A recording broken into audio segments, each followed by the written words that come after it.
శ్రీమాత్రే నమః. సద్గురు జ్యోతిష్యాలయం నుండి ఒక అద్భుతమైనటువంటి విషయంతో మనం ముందుకు వస్తున్నాం. ఈ యొక్క 2026 మార్చ్ నెల రాశి ఫలితాలని ద్వాదశ రాశులకు అందరికీ కూడా మనం చెప్పడం జరుగుతుంది. ప్రతి ఒక్కరికి జాతకం అంటే ఒక భయం, ఏదో ఒకటి తెలుసుకోవాలి. నాకు వ్యాపారం బాగుందా, నాకు ఉద్యోగం బాగుందా, నాకు కోర్టు వ్యవహారాలు తెలుస్తుందా, నాకు విదేశాల ఉద్యోగం ఉందా, నా వీసా వస్తుందా, నాకు H1 వీసా వస్తుందా, నా అప్పులు తీరుతుందా, నాకు ఆరోగ్యం ఎట్లా ఉంది, నా వ్యవసాయం ఎలా ఉంది, బాగా చదువుతానా, ఇలాంటి కన్ఫ్యూజన్స్ తోనే ఎన్నో వీడియోస్ అన్ని కూడా చూస్తూ ఉంటారు వివిధ మాధ్యమాల ద్వారా. కానీ అందరికీ గుర్తుపెట్టుకోవడం, మన యొక్క మాధ్యమం ద్వారా కూడా మనం ఈ మార్చి నెల యొక్క రాశి ఫలితాలను తెలుసుకోబోతున్నాం. జాతకం అనేది పడుతున్న వర్షానికి ఒక గొడుగు మాత్రమే, కానీ జాతకం జీవితం కాదు. మీరు మిమ్మల్ని నమ్మండి, మీ ఇష్టదేవాన్ని నమ్మండి, జాతకం కూడా అవసరానికి ఉపయోగించుకోండి, కానీ జాతకమే జీవితం కాదు. సింహరాశి మిత్రులారా, మార్చ్ 2026 జరగబోయే శుభాశుభ ఫలితాలు ఎలా ఉన్నాయని చెప్పి చూసుకుంటే, ఈ నెల ఫస్ట్ ఈ సింహరాశి వారికి గ్రహ బలం ఎలా ఉంది అని చూసుకుంటే, అష్టమ శని యొక్క ప్రభావం ఉంది అదొకటి చూసుకోవాలి. తర్వాత గురు 10వ స్థానంలో ఉద్యోగం కీర్తి మీద కూర్చుంటారు. శని 8వ స్థానంలో ఆకస్మిక మార్పులు కర్మ ఫలితాన్ని ఇస్తుంటారు. రాహు 7వ స్థానంలో భార్యాభర్తలు భాగస్వామ్యం. కేతు 1వ స్థానంలో, కుజుడు 11వ స్థానంలో లాభం ధైర్యం మీద కూర్చుంటారు. సూర్యుడు మరియు బుధుడు 8, 9వ స్థానంలో మార్పు, శుక్రుడు 7వ స్థానంలో ప్రభావం. ఇది సాధారణ నెల కాదు. రాజసంగా ఎదగాలంటే అహంకారాన్ని తగ్గించాలి. మీకు రాజయోగం ఉంది, కానీ శని పరీక్ష పెడుతున్నాడు. అర్ధాష్టమ శనిలో నాలిక మీద కూర్చుంటున్నాడు. సింహరాశి మిత్రులారా, శని భగవానుడు జాగ్రత్త. ఎదుటి వారితో మాట్లాడేటప్పుడు అగౌరవంగా మాట్లాడకండి, కించపరిచి మాట్లాడకండి. ఫస్ట్ ఇది మీకు చాలా పెద్ద సూచన. మీకు ఏ ఒక్క వృత్తిలో ఉన్నా మీరు ఎదుటి వారిని గౌరవించడాన్ని నేర్చుకోండి. సింహం అంటే రాజసం, కానీ దాన్ని మీరు తగ్గించుకోవాలి, ఆ రాజసాన్ని టైం బాగాలేనప్పుడు. ఓకే, 4 మెట్లు వెనక తగ్గడం వల్ల ఏం తగ్గిపోరు, కానీ ఇంకో 16 మెట్లు ముందుకెళ్ళడానికే ఇవన్నీ కూడా ప్రయత్నం. ఈ నెల మీరు ఉద్యోగం చేసే వాళ్ళు గురు 10వ స్థానంలో ఉండాల. పదోన్నతికి అవకాశాలు ఎన్నో రోజులుగా ప్రయత్నం చేసేది, ఉగాది తర్వాత అవకాశం ఉంది. పెద్ద బాధ్యతలు వచ్చే అవకాశాలు ఉన్నాయి. స్ట్రెస్ అవుతారు బాగా. మార్చ్ 20 తర్వాత మంచి శుభవార్త వింటారు. ప్రమోషన్స్ కో, ఇంక్రిమెంట్స్ కో, లేదా ట్రాన్స్ఫర్స్ కో గవర్నమెంట్ లో ఎదురు చూస్తుంటారు కదా, అవన్నీ కూడా వచ్చే అవకాశాలు. ప్రభుత్వ ఉద్యోగాలు కూడా వచ్చే అవకాశాలు. ప్రభుత్వ ఉద్యోగంలో టెంపరవరీగా ఉన్న వాళ్ళు స్కేల్ అయ్యే అవకాశాలు కూడా చాలా బాగున్నాయి. ఇది ఒక యోగస్థానం. పై అధికారులతో మాట్లాడేటప్పుడు జాగ్రత్త, కింద వాళ్ళతో ప్రేమగా మాట్లాడండి. ఇంకా ప్రైవేట్ ఉద్యోగాలకి కొత్త ప్రాజెక్ట్ కి లీడర్ గా మిమ్మల్ని ఎంచుకునే అవకాశాలు ఉన్నాయి. ఆన్ సైట్ విదేశాలకు వెళ్లే అవకాశాలు ఉన్నాయి. జాబ్ మార్పు కూడా యోగంగా ఉంది. ఉన్న జాబ్ వదిలేసి స్థానచలనమయ్యి పెద్ద స్థానానికి వెళ్లే అవకాశాలు కూడా ఉన్నాయి. ఏం చేయాలి మీరు ఉద్యోగంలో? శ్రమ, క్రమశిక్షణ ఉండాలి. ఉద్యోగంలో చేయకూడనిది కోపంతో నిర్ణయాలు తీసుకోకూడదు. అసాంఘికమైనటువంటి కార్యక్రమాలకి పాల్గొనకూడదు. గాసిప్స్ మాట్లాడకూడదు. వెనక ఎవరి గురించి మాట్లాడకూడదు. ఇంకా వ్యాపారస్తులకు ఎలా ఉంటుంది అంటే, కొత్త కాంట్రాక్ట్స్, సివిల్ కాంట్రాక్ట్స్ ఉంటాయి చూస్తారా, ఇవన్నీ కూడా వచ్చే అవకాశాలు బాగున్నాయి. భాగస్వామ్యంతో చేసే అవకాశాలు ఉన్నాయి. కుజుడు 11వ స్థానంలో లాభంలో బలంగా ఉన్నారు కాబట్టి మంచి అవకాశాలు. వ్యాపారంలో చిన్న చిన్న మైక్రో లెవెల్ నుంచి మొదలు పెడితే హై ఎండ్ వ్యాపారస్తుల వరకు చాలా అద్భుతమైనటువంటి సమయం. ఫ్రాంచైజ్ మోడల్కి వెళ్ళొచ్చు, బ్రాంచ్ మోడల్స్కి వెళ్ళొచ్చు, లేదా విదేశీయ వ్యాపారం చేయొచ్చు, ఎక్స్పోర్ట్స్, ఇంపోర్ట్ ఎక్స్పోర్ట్స్ చేయొచ్చు. అన్ని రకాలుగా కూడా కలిసి వస్తుంది. ప్రత్యేకించి వాటర్ బ్యూరేజ్ ఇవన్నీ కూడా చాలా వ్యాపారం కలిసి వచ్చే అవకాశాలు బాగా ఉన్నాయి. ఇంకా ఇండస్ట్రీస్ అంతే కూడా మీ యంత్రాన్ని అప్డేట్ చేసుకోవడానికి ఇండస్ట్రియల్ టూర్ వెళ్లే అవకాశాలు ఉంటాయి. విదేశాలకు వెళ్ళి అప్గ్రేడ్ చేసుకుని మిషనరీస్ తీసుకునే అవకాశాలు. కార్మికులతో వాళ్ళకి ఇంక్రిమెంట్స్ ఇవ్వడమో, లేకపోతే వాళ్ళకి ఇన్సెంటివ్స్ ఇవ్వడమో, లేదా వాళ్ళకి ఒక బోనస్ ఇవ్వడం లాంటిది ఒక పండగ వాతావరణాన్ని క్రియేట్ చేస్తారు ఉగాది తర్వాత. ఇంకా రియల్ ఎస్టేట్ రంగం వాళ్ళకి పాత స్థలాలు అమ్మకాలకు వచ్చే అవకాశాలు ఉన్నాయి. డాక్యుమెంటేషన్, ప్రభుత్వం నుంచి అనుమతులు ఏమైనా ఉంటే అవన్నీ కూడా ఆలస్యం అయ్యే అవకాశాలు ఉన్నాయి ఏప్రిల్, మే వరకు. కానీ వ్యవహారం అంతా నడిపించచ్చు. జాగ్రత్తగా ఉండండి. ఇంకా షేర్ మార్కెట్ లో 9వ తారీఖు నుండి 13వ తారీఖు మధ్య చాలా జాగ్రత్తగా ఉండండి. వాంటెడ్ ఎక్కువ ఉంటుంది. దీర్ఘకాలిక పెట్టుబడులే మంచిదండి. స్పెక్యులేషన్ కాస్త తగ్గించుకోవాలని కూడా చెప్పడం జరుగుతుంది. ఇంకా శని 8వ స్థానంలో ఉండడం వల్ల ఆకస్మిక ఖర్చులు కూడా పెరిగే అవకాశాలు ఉన్నాయి. గురువు అనుగ్రహంతో ఆదాయం పెరుగుతుంది. ఇన్సూరెన్స్, ట్యాక్స్ క్లియర్స్, ఇలా ట్యాక్స్ ఫిల్లింగ్స్ ఇవన్నీ సమయం కాబట్టి కరెక్ట్గా అవన్నీ కూడా చేయండి. అప్పులు తీర్చడం మంచిది. పెద్ద పెట్టుబడి పెట్టేటప్పుడు ఒకసారికి, రెండుసారికి, మూడుసారికి, నాలుగుసారి బాగా ఆలోచించి పెట్టండి. ఒకటి ఇక్కడ కుటుంబ భార్యాభర్తల మధ్య రాహు 7వ స్థానంలో ఉండలా అపార్థాలు విపరీతంగా ఉంది. కాస్త స్త్రీ పురుషులు ఎవరైనా కూడా సింహరాశిలో ఉన్నవారు కాస్త మీ నోరు కంట్రోల్ చేసుకోండి. మీకు శత్రువు ఎవరైనా ఉన్నారంటే మీ నోరే. మీ ఆలోచన ఎదుటి వాళ్ళని ఎప్పుడు తప్పుగా ఆలోచిస్తుంటారు, దాన్ని పక్కన పెట్టేసి పాజిటివ్ గా ఆలోచించడం మొదలు పెట్టండి. అది మీకు మంచిది. మార్చి మధ్యలో ఎక్కువ గొడవలు వచ్చే అవకాశం ఉన్నాయి, దాన్ని కంట్రోల్ చేయండి. మాసాంతంలో కాస్త శాంతిగా ఉంటుందని కూడా చెప్పొచ్చు. ప్రేమికుల మధ్య శుక్ర ప్రభావం, ప్రేమ బలపడుతుంది. రహస్య సంబంధాలు బయటపడే అవకాశాలు ఉన్నాయి. ఇంకా ఇల్లీగల్ అఫైర్స్ అన్ని పెట్టుకోకండి, జాగ్రత్త. తర్వాత మేము లివింగ్ టుగెదర్ ఉంటున్నాము, మాకు పెళ్లి ఎప్పుడు అవుతుంది అనేది కొంతమంది మాకు ప్రశ్నలు అడుగుతున్నారు. అది మీ పెద్దవాళ్ళని అడిగి కూర్చొని మాట్లాడుకొని సంబంధాలు కలుపుకోవడానికి ప్రయత్నం చేయండి. ఇంకా సోదర సోదరుల మధ్య మీకు ఆస్తి వివాదాలు, కొట్లాట అంతా ఉంటుంది చూస్తారా, కూర్చొని మాట్లాడండి. ఇంట్లో పెద్దవాళ్ళ యొక్క ఆరోగ్యం జాగ్రత్త. ఎవరికైనా జాగ్రత్తగా ఉండండి. శస్త్రచికిత్స ఇవ్వచ్చు, వాళ్ళకి కొంచెం సీరియస్ అయ్యే అవకాశాలు కూడా ఉంటాయి. మంచి డాక్టర్ దగ్గర కూడా తీసుకెళ్ళి చక్కగా వైద్యాలు ఇప్పించండి. ఇంకా వ్యవసాయదారులకి పంట ధరలు మోస్తారు లాభం ఉంటుంది. నీటి నిర్వహణ ముఖ్యం. పశువుల ఆరోగ్యం జాగ్రత్త అని చెప్పొచ్చు. కోర్టు వ్యవహారాలు, పాత కేసు మలుపు తిరిగే అవకాశం ఉంది. మార్చి 22 తర్వాత అనుకూల దిశలో ఉంటుంది. కోర్టు కేసులో రాజీ పడండి, మంచిది. కాంప్రమైజ్ అవ్వడం తప్పులేదు కదా. ఇంకా పెంచుకుంటూ పోకుండా విద్యార్థులకు పోటీ పరీక్షలకి ఇది మంచి సమయం. గెట్ రెడీ, బాగా చదవాలి విద్యార్థులారా మీరు. ఇది కొంచెం స్ట్రాంగ్ టైం, ఎందుకంటే అర్ధాష్టమ శని మిమ్మల్ని ఇబ్బంది పెడుతుంది. కానీ గురు భగవానుడు యోగనాడు మీకు అద్భుతంగా చదువుతారు. బాగా చదవండి, కాన్సన్ట్రేట్ మంచిగా, ఒకసారికి, రెండుసారి, మూడుసారి, నాలుగుసారి చదవండి చదవండి చదవండి చదవండి, బాగా చదవండి. జీవితంలో గొప్ప స్థితికి వెళ్తారు విద్యార్థులారా, సింహరాశి విద్యార్థులారా. ఉదయం సూర్య నమస్కారం చేయండి. జ్ఞాపక శక్తి కోసం ప్రాణాయామం చేయండి. జంక్ ఫుడ్స్ ఈ మార్చి నెలంతా మానేయండి. మీకు ఆ నిద్రలేనితనం ఉంటుంది. మీకు ఐటీ మేనేజ్మెంట్ రంగాల వాళ్ళకి బాగా స్ట్రెస్ ఉంటుంది. ప్రభుత్వ పరీక్షలు కూడా అవకాశాలు ఉన్నాయి, చాలా బాగుంటారు. ఆరోగ్య పరంగా గుండె సంబంధిత సమస్యలు వచ్చే అవకాశాలు ఉన్నాయి. కొంతమందికి స్ట్రెస్ అవుతారు, యాంజియోగ్రామ్ చేయడం లేదా ఇంకొక ఇలాంటివన్నీ. ఈ కార్డియా రిలేటెడ్ సబ్జెక్ట్స్ ఉన్నాయి.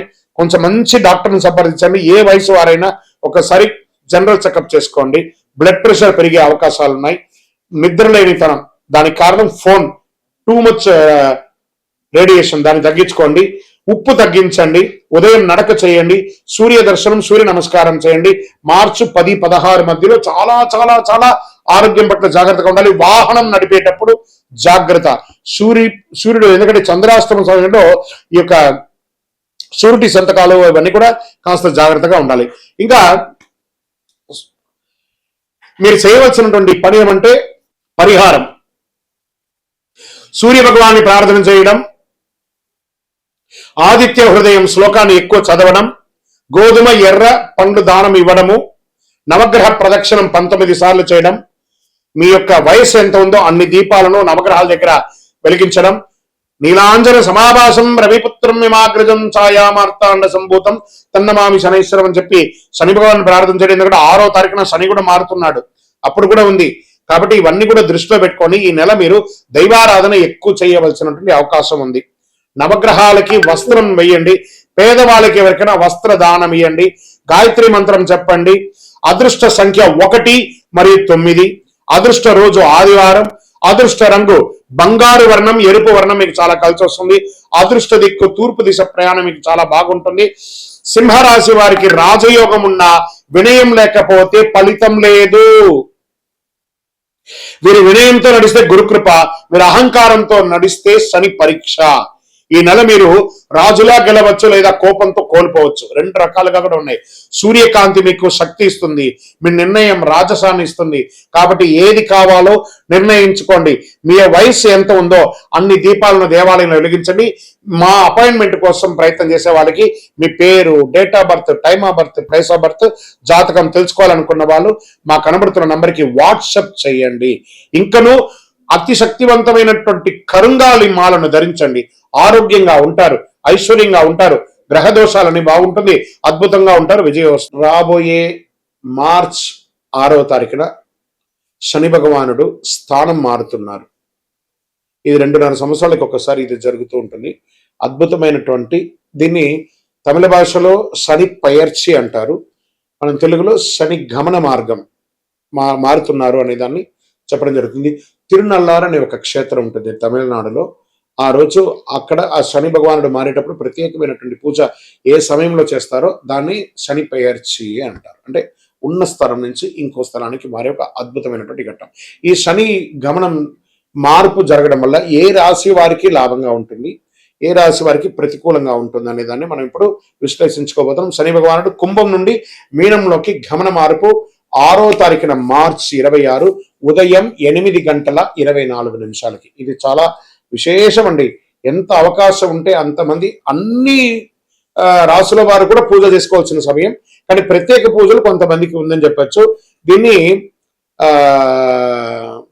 ఏ రాశి వారికి ఆ శని భగవానుడు యోగాన్ని ఇస్తున్నాడు ఆ శని గమనంలో అని అంటే, శని లగ్నంలో ప్రవేశం జీవన దిశలో గంభీర మార్పు. ఎవరికి లగ్నంలో ఉంటాడో వాళ్ళకి ఇది ఉంటుంది. మీనరాశి వారికి చాలా ఉంటుందండి.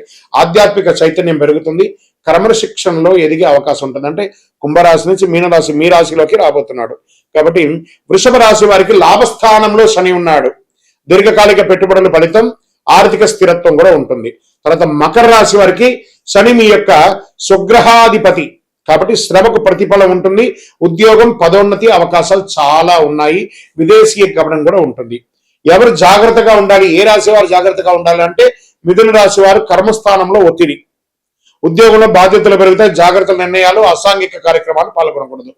ఇక కన్యా రాశి వారికి సంబంధాలు పరీక్ష కాలం, భార్య భర్తల మధ్య ఉంటుందని చెప్పి మాటల విషయంలో కాస్త జాగ్రత్తగా ఉండాలి. ఇవి రెండే. కానీ కన్యా రాశికి మిగతా గ్రహాలన్నీ యోగంగా ఉంది కాబట్టి కొంచెం జాగ్రత్త పడాలి. ధనుసు రాశి వారికి అర్ధాష్టమ శనిలో ఉన్నారు. గృహ కుటుంబ విషయంలో ఆందోళన, ఆస్తి నిర్ణయాల ఆలస్యం ఇవన్నీ కూడా అవుతూ ఉంటుంది. శని ఎప్పుడు శిక్షకారకుడు కాదు. అదేవిధంగా సింహరాశి వారికి కూడా అష్టమ శనిలో ఉన్నాడు. కొంచెం జాగ్రత్తగా ఉండాల్సినటువంటి సమయం. ఈ ప్రకృతి విపత్తులు కూడా వచ్చే అవకాశాలు ఈ శని గమనం ద్వారా కూడా ఉందండి. కొండ ప్రాంతాల్లో భారీ వర్షాలు, కొండ చర్యలు కింద పడడము, చిన్న చిన్న భూకంపాలు లాంటి రావడము, జల ప్రళయం అనేది కనబడుతుంది. తీర ప్రాంతాల్లో సముద్ర ప్రభావం ఎక్కువ ఉంటుందని కూడా చెప్పడం జరుగుతుంది. వరదల వల్ల వ్యవసాయానికి మిశ్రమ ఫలితం ఉంటుందని కూడా ఈ శని యొక్క మార్పు వల్ల ఉంటుందని కూడా చెప్పచ్చు. జలతత్వం శని గమనంలో ప్రకృతి శక్తులన్నీ కూడా అధికంగా ప్రేరేపింపబడతాయి కాబట్టి జాగ్రత్తగా ఉండాలి. శని భగవానుడు శత్రువు కాదు, మన కర్మ ప్రతిబింబమే శని భగవానుడు.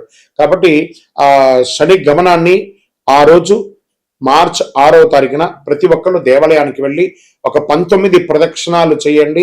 కాకధ్వజాయ విద్మహే ఖడ్గహస్తాయ ధీమహి తన్నః మంద ప్రచోదయాత్ నీలాంజన సమాభాసం రవిపుత్రం యమాగ్రజం ఛాయామార్తాండ సంభూతం తన్నమామి శనైశ్వరం. ఈ యొక్క మంత్రాన్ని ఎప్పుడు కూడా మీరు పారాయణం చేస్తూ ఉండండి.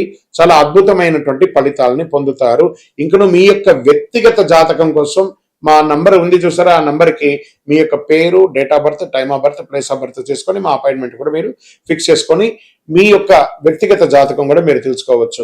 మార్చ్ నెలలో ఉన్నటువంటి ముఖ్యమైనటువంటి రోజులు ఏమైనా ఉన్నాయా, విశేషమైనటువంటి పండగలు ఏమైనా ఉన్నాయా అంటే ఫస్ట్ మనము తీసుకుంటున్నాం. చాలా ముఖ్యమైనటువంటి ఈ మార్చ్ నెల చాలా విశేషమైనటువంటి రోజులు ఉన్నాయి.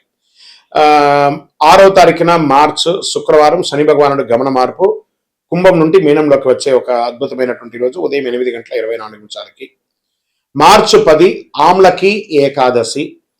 మార్చి 13 మరియు 14 2 రోజులు వచ్చింది హోలీ, హోలికా దహనం, హోలీ యొక్క పండుగ కామదహనం అనేది ఉంటుంది చూసారా, 13, 14 ఉంది. మార్చి 18 అమావాస్య, 19 నాడు ఉగాది, తెలుగు నూతన సంవత్సరం ప్రారంభం, పంచాంగ శ్రవణం ఉంటుంది.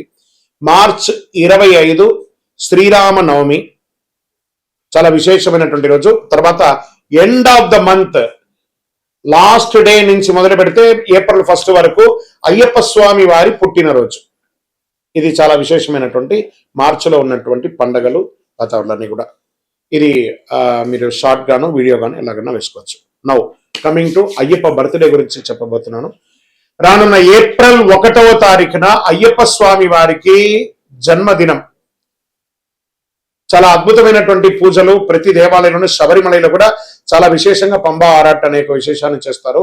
ఏప్రిల్ 1వ తారీఖున జరగబోయే ఒక అద్భుతమైనటువంటి రోజు.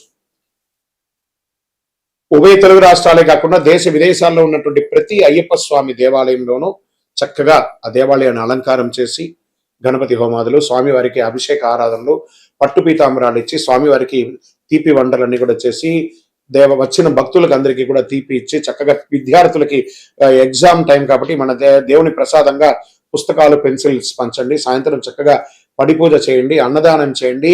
అప్పటి నుంచి బాగా వేడి తాపడి ఉంటుంది కాబట్టి ప్రతి దేవాలయంలోనూ ఒక కుండను ఏర్పాటు చేసి దాహార్తిగా ఈ యొక్క నీళ్ళ సర్వీస్ ని కూడా చక్కగా చేయండి. అద్భుతమైనటువంటి సేవ చేయండి. ప్రతి అయ్యప్ప భక్తులు గుర్తుపెట్టుకోవాలి, మార్చిలో కాదు అయ్యప్ప బర్త్డే, ఏప్రిల్ 1వ తారీఖున శబరిమలలో చేస్తున్నారు. మనం కూడా అందరం కలిసికట్టుగా స్వామివారి జయంతి ఉత్సవాల్ని దిగ్విజయంగా చేస్తాము. స్వామియే శరణం అయ్యప్ప.